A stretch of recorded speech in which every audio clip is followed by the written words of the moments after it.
Hello and blessings, beautiful souls. Avalon here, Sarava, and I shared to you. Sorry about the weird hair. I've just been plugging away here and working some mojo this afternoon. So I've just done a really powerful spirit work session for myself, and I've been speaking to my ancestors and asking them for guidance. And they reached out to me through my tarot deck and told me that it's time for me to become a teacher. And so I was shuffling my tarot deck with my eyes closed, and I was sitting there and I was shuffling it for about 10 minutes, and then four cards fell on my lap. They were Hierophant, the Ace of Wands, the Queen of Cups, and the Sun. And beautiful readings, and I had my spirit guide whisper in my ear exactly what I needed to do, and so I'm doing that right now with you. And so here I am, I'm all set up in sacred session here. I wasn't working today, I'm doing my own personal spirit work session. And I wanted to really tap into the flow of things for me at this moment in time. And so I got this powerful desire to light the candles from yesterday's full moon.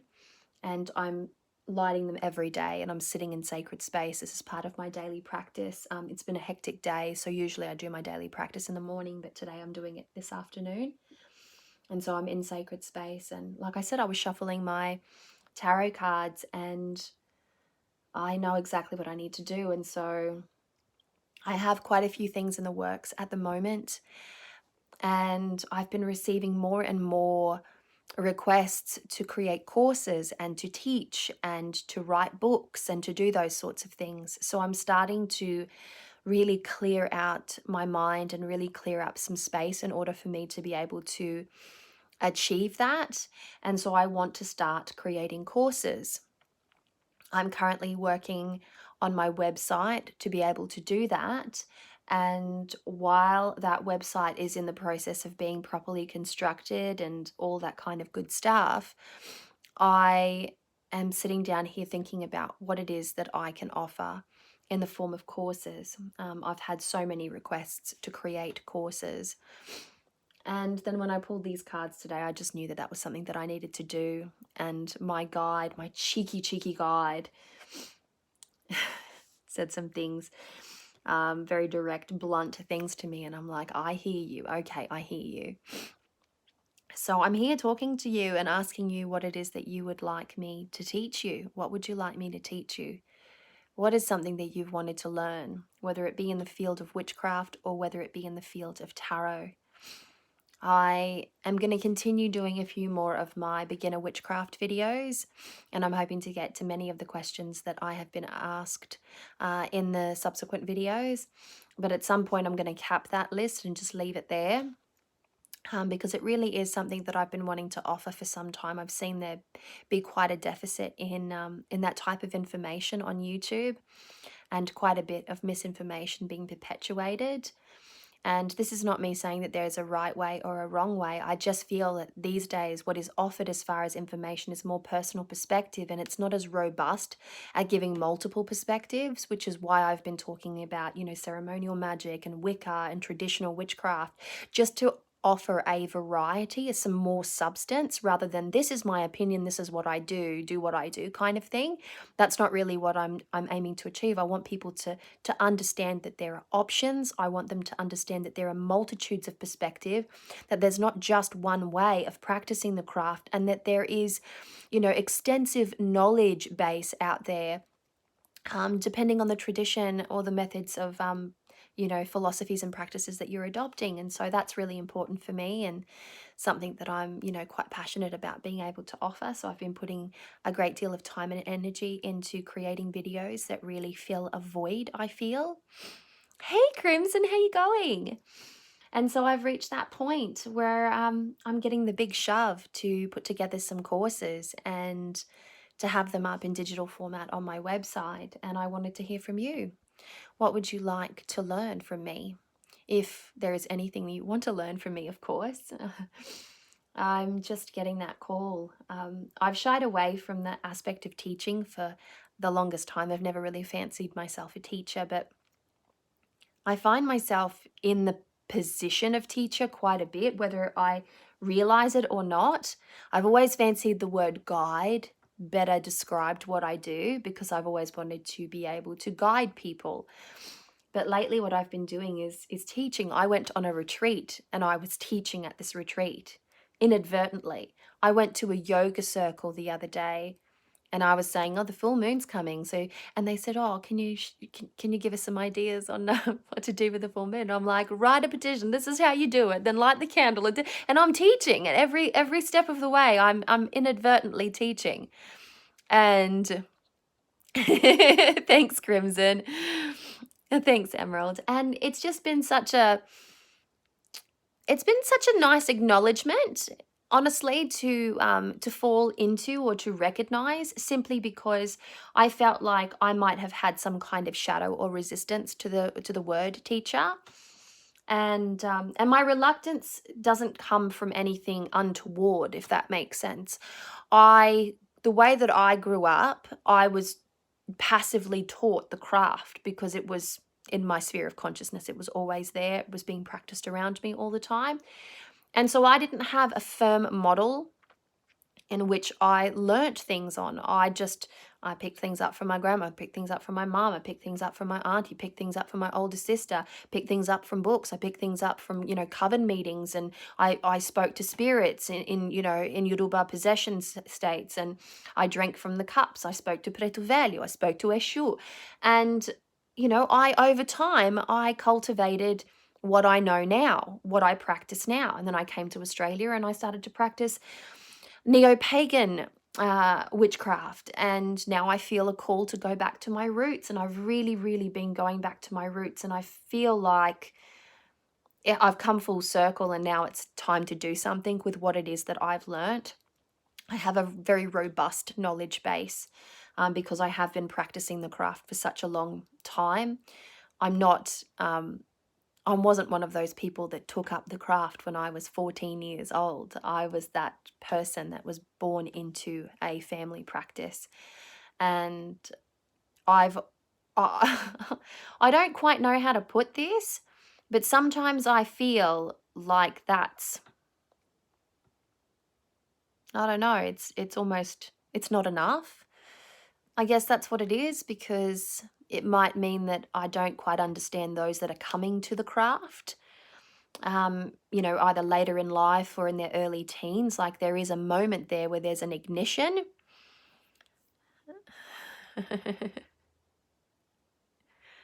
Oh, to see another roach. Oh, nice.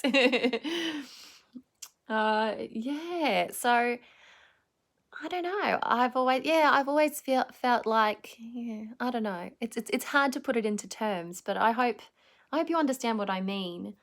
And I've never regarded hereditary practices to be, something that's totally special, if you know what I mean. I think that, there are many ways to greatness within the craft, but I have been forced, and I mean this. I've even had Gordon actually shake my shoulders and say this. And it's like, where I come from, my circumstances is incredibly unique. It's incredibly unique. I'm one of 4 girls who was raised in a household with a mother and a grandmother. My father was nowhere near me when I was being raised. He was in Australia, I was in Brazil, and I was really just, it was a very different situation. It was a very different circumstances. And it sort of made me what I am today. And I'm a very occult curious person. You will connect with all the people of the soul center. Oh, thanks, Crimson. And so it's been a lot of reflection that I've been doing of late. And it's positive reflection. I haven't been having a hard time. It hasn't been too shadowy for me, but it's been a bit more about sort of ownership over one's power. It's been about recognizing what I have to offer in a way that is not as mundane as I like to make it out to be. Like when people say, oh, you're a hereditary practitioner. And I say, oh, yeah, but where I come from, there's tons of hereditary practitioners. And that's not a lie. But their practices are very different to mine. Their circumstances were very different to mine. Few of the practitioners that I know had their own family covenstead. Few had a grandmother like my mother. You know what I mean? And oh gosh, yeah, it was a very, very unique situation. Like my family's practice, my terreiro in Brazil, it's still one of those places that is well sought after. When my grandmother passed away, thousands of people went to her funeral, not hundreds, thousands. She stood in, well, she lay, I should say, in coven space with so many roses around her, just absolutely venerated like a goddess. And you know, that's demonstrative of the type of person that she was and the type of influence that she had over people. And I was so blessed to be taught by her, raised in the same household as her, had her as, you know, a constant in my life as I was growing up. And she shaped me. Like I had a very powerful woman really, truly, honestly shape me. And I think that she would be horrendously disappointed if she saw any creative insecurity in me, if she saw me trying to shy away from um, where I'm being currently called to. My guides are calling me, my tarot readings point into that direction. My Patreon coven members talk to me about this all the time. People on YouTube talk to me about this. People in my community. I had a beautiful lady reach and going, please tell me you're going to start a coven here. And I'm like, it's always here. It's always, you know, asked of me. And it's just such a beautiful thing to be in this position. And I've always not taken it very seriously. And as you know, and as a side effect of that, I've kind of belittled these requests, and I've belittled my offerings, and it's nothing intentional. And sometimes it's just a matter of like just not seeing the values. We all do it from time to time. We all uh, we all have something of value that we might not necessarily recognize as something of value. We were talking about this just the other day in a yoga circle. There's a beautiful lady in my community whose name I will not mention here. And oh, that's beautiful. And she is just such a refidex of all things yoga and Hindu spirituality. Like, this is a woman that has been practicing yoga for almost 2 decades, who has lived in India, who has traveled throughout India, who just made it her purpose. She made it her purpose. And she's just very into it, like just a walking reference point for all of these things. And she's so humble. And she was creatively insecure as well. And this concept of creative insecurity came from a retreat that I went to where I did a body code session, and it turned out that I was creatively insecure. And I'm like, well, that makes a lot of sense. That makes a lot of sense, that I can see where that would have played out. I can see that in the attitudes that I've had. This is self-discovery at its best, folks. And then I did a deep ecology session, and that brought up a few things as well. And then a shamanic journey to the upper worlds brought up its own thing. And it was the same thing over and over again. And sometimes, you know, you have to be hit by a bus. Sometimes that's the way that it goes down, isn't it? And so I ask you, please leave your comments below after this long ramble. Please do leave your comments below and answer me this one question. What would you like me to teach you? And think of this in terms of a course. Like, what kind of a course would you like me to offer you? Now, if I don't get too many responses, then I'm just going to go ahead and make some stuff anyway. But if you would like to have a say, if you would like me to cover something in particular, then please do leave your comments below, and I will aim to satisfy those requests to the best of my ability. And so that is it for me today. In sacred space, rocking some hoodoo candles. I got these beautiful candles from the Conjure Goddess. Look at those beautiful things. I've got a couple more up on the shelf there. I bought 4. Cost me $250. Has anyone ever paid $250 for candles? God damn. It was the postage that killed me, but for some reason I really wanted them. And then I got, just in time, I got this 4 oil set from Juniper Moon Apothecary. I did a little video of it yesterday, and it's a continuation video. Look at this, I got Crown of Success here. These smell amazing, by the way. I got 4 and then Domination Oil right here. Beautiful, beautiful. That's Juniper right there.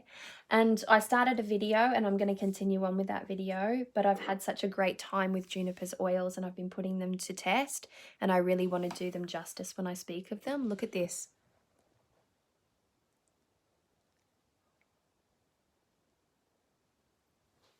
My spirit candle really wants me to keep on going. It's been, I called all my guides in, all my Orisha, my ancestors, and I've been sitting here, and they're still here with me. They're still here with me. And we've been having some serious talks about my attitudes and my future. So I decided to put together this little live stream in sacred space as proof of action. And action that I will be, of course, actioning. All right, beautiful souls. I do apologize for the terrible light. It is winter in Tasmania. The sun is almost set. And I had no idea that I was actually going to do this video. I just felt very called to. Yes, yes, I hear you. All right, beautiful souls. So thanks for hanging out with me, and I'll be speaking to you soon. Oh, and I have the most amazing news that I can't share just yet, but as soon as I can. Oh, thanks. Thanks, Crimson. Crimson, I want to come to Melbourne to visit you. And so let's arrange something. I can crash on your couch. Let's arrange something, and maybe we can put together a fun little witchy little meet and greet for some other, for some other peoples. How about we do that? Let's do that. That sounds like a fun thing to do. And there's every chance that I may be in Melbourne with Gordon doing another workshop. We've got some plans to do a few workshops, a few talks here and there, and one of them will be in Melbourne.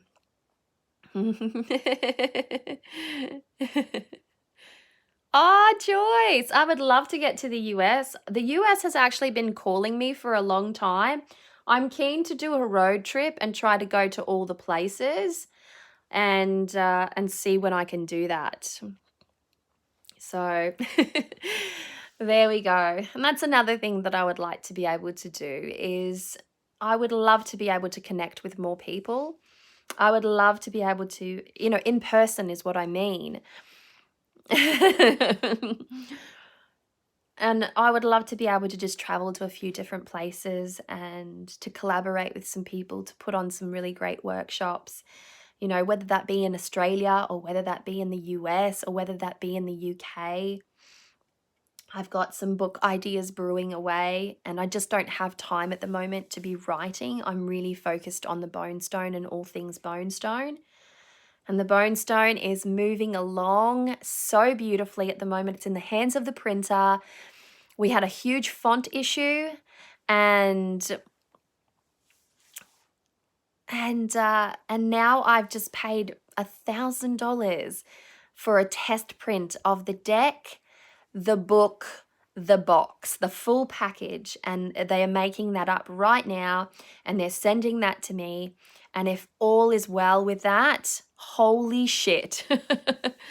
For all platforms, I'm in the trenches with students going through all the shadow. Oh, amazing. Amazing. I love it. So I'm just so excited for the Bone Stone, and I'm pretty stuck until Bone Stone is out because I'm not traveling. I haven't been anywhere apart from move since Bone Stone, and I'm really focusing on Bone Stone, and I want to make sure that that goes out as it has been promised. And yeah, I'm just very excited, and I really need to see that project come to completion before I start any other projects, because it is such a huge deal. Like, the Bone Stone is not such a small thing. Oh, that's beautiful. Thank you for your suggestions. And so when the Bone Stone is completed, I can really set my sights on creating other things, and I will come out of the Bone Stone project with all the decks sent out with just a renewed purpose, and this time to create, time to do the other things that I've been wanting to do. And so I'm collaborating on a book at the moment. That's a side project that is going slow because I'm very busy, and that's going to be pretty interesting. So herbs be good. I'm dehydrating a bunch of. It's funny you should say that. Herbs. Isn't that funny? You guys are really confirming things for me right now.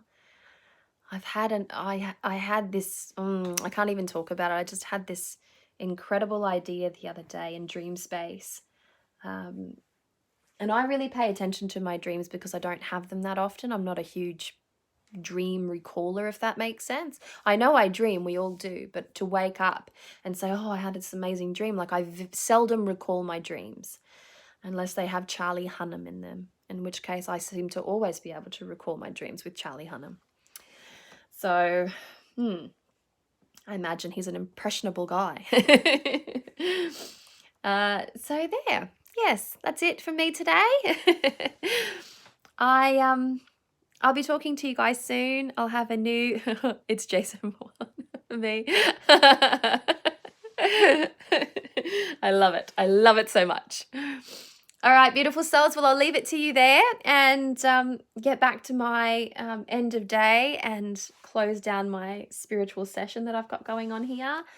Thanks for hanging out with me, and don't forget to leave your comments below. What is it that I can teach you? What would you like to learn? What is it that I can turn into an amazing course? I do have a really nice idea for a beginner witchcraft course, something that's quite robust that might cover a lot of the topics that people are requesting. So there would be basic herbs in there, there'd be basic crystal work, there'd be basic spirit work, just the basics of everything, and a good, you know, foundation with a cross-cultural perspective. I like to come at things from multiple perspectives. I don't believe that there is just one way in the craft, but I do believe that there is a right way. In every in every flavor, there's a good, solid platform of information. Lots of ways, lots of right ways, and that may seem confusing, but I assure you it's not. The more into witchcraft you get, the more you understand that practicality is absolutely essential, and that you can, you know, twist things in whichever way you like. And if they work for you, that's wonderful. But at the end of the day, sugar has always been a sweetener. It has always been a sweetener. You add it to something and it's going to sweeten the deal. You know, you can't really change that unless you sour the sugar by adding something to the sugar. Do you know what I mean? There are some things that just are. Sugar is a sweetener. It just is. Honey, another sweetener, comes from bees. It just is. Like, there are these things that just are. They're super practical. You don't have to be too occult to understand what it is that they do. They just are. And that's the type of witchcraft that I really enjoy, that traditional folk magic, because it was very practical, very common sense, very necessary as well. And I happen to be bloody good at folk magic. It's my jam. It's my roots, as it turns out.